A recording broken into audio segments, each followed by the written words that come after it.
welcome back to my channel. My name is Lexi if you are new here, and today I picked up the camera again and I am starting up another cozy weekend with me. I have planned today to go to Barnes & Noble. I want to catch you up on the books that I'm reading, and then I'm going to go to Home Goods. I am hosting, well, me and Brian are hosting Thanksgiving for both of our families. So I want to go to Home Goods. I want to go to At Home. Let's just get into the vlog.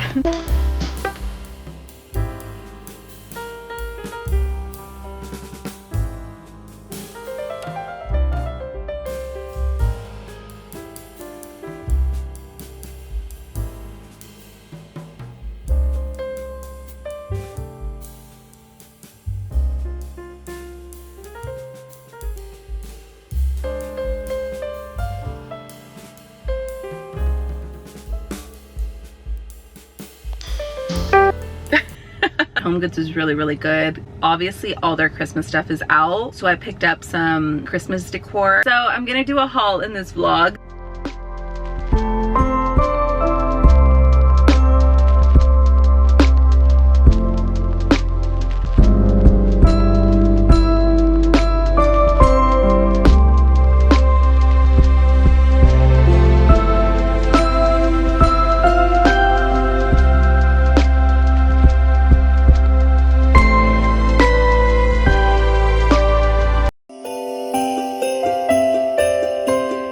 Okay, so I put my little 2 gold trees there. I put my little frame, one here and then one over here. My lamp, my little gold nutcracker, a little bit of potpourri just to make the house smell good when someone enters.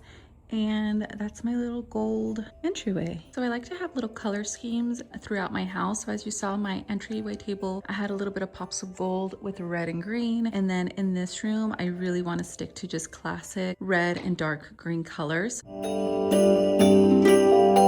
So now that my house is officially decorated, Brian helped me put up all the Christmas lights outside.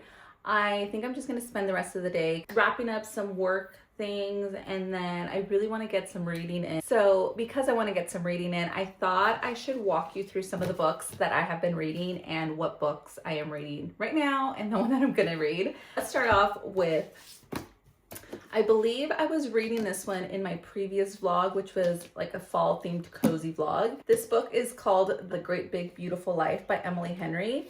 I had read one book by Emily Henry over the summertime. It was called Part of Your World, and it was one of my favorite reads over the summer. It was just such a good book, and I fell in love with the female character. So I was excited to read this one. It was really good. I really enjoyed it. The premise of the book, without giving too much away, is 2 writers, a female and a male, and they are competing for the same job. I really enjoyed it. I gave this book a 4 out of 5. I honestly really liked the male character. I feel like I haven't liked a male character as much as this one. Again, since the summertime, I think it's called One Golden Summer, he was a top contender, but I really liked him as well. I feel like when I was reading the book, there were so many little pages that I was just like folding the corners and highlighting and just rereading lines. So yeah, I really enjoyed it, really liked him. So far, I feel like I'm an Emily Henry fan. After that one, it was my October read for my book club, and the group chose Home Before Dark by Riley Sager. I was really excited to read a thriller for October. I feel like in order to read a thriller, I have to be in the mood. October seemed like a perfect month to do that. I was really enjoying this book until the end. When I tell you, I have never been so disappointed in an ending as much as I was for this one. In this book, it is a story within a story. Father, a daughter, and his wife who live at the house. And so you're getting his side of the story, his experiences, and his like what is happening. And then the daughter, when she's older, her father passes away. And so she becomes the owner of this house and she goes back. And so you're seeing her perspective currently, and then also like what she kind of remembers being little, while you're also reading the dad's perspective. And the author kind of like lines it up so that it's not too confusing. But the ending was just such a womp that it made me hate the book. I rated this one a 3 out of 5 because I jumped on Goodreads to kind of read like what people were saying.